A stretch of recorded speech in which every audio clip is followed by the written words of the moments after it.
Bonjour et bienvenue sur ce triptyque des vidéos sur la LPD, la loi sur la protection des données suisse. Je suis Nicolas Vernaz et aujourd'hui on va parler des risques à ne pas se mettre en conformité et surtout comment maintenir cette conformité dans le temps. Alors, les risques. Évidemment que on va me poser la question, pourquoi se mettre en conformité? Bon, parce que déjà, il faut respecter la loi, mais aussi parce que c'est risqué de ne pas être en conformité.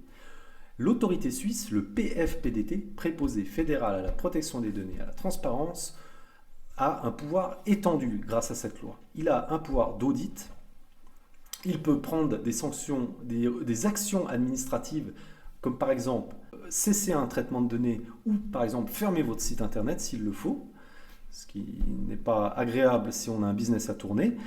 Il peut également faire un audit, une inspection afin d'émettre un rapport. En Suisse, on a une particularité, on est sur des sanctions pénales. Donc c'est à titre individuel, donc ce n'est pas une personne morale, mais bien une personne physique qui, à titre individuel, devra répondre de ses actes devant le juge et encourir une sanction pénale allant jusqu'à 250 000 francs suisses.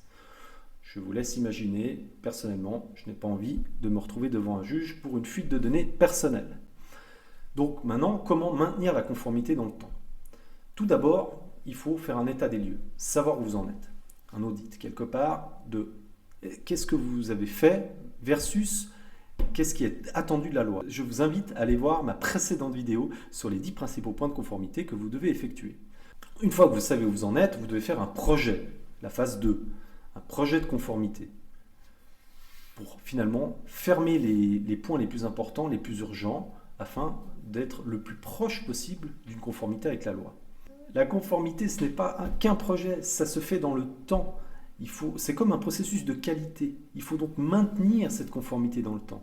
Et pour ça, il faut faire un suivi sur le long terme afin de s'assurer que finalement ces éléments de conformité que vous avez faits restent conformes dans le temps. Alors ça peut être le job de votre DPO, votre conseiller à la protection des données, ou d'une organisation dans votre entreprise. Néanmoins, il faut s'assurer de la conformité dans le temps. Voilà, c'est le triptyque finalement de conformité que je vous conseille. C'était la dernière vidéo de cette série sur la nouvelle LPD, la loi sur la protection des données. J'espère que ça vous a plu. En tout cas, je vous encourage à me laisser un petit pouce en l'air si vous avez aimé, un commentaire si vous voulez. N'oubliez pas de liker la vidéo et je vous dis à tout bientôt pour de prochaines vidéos.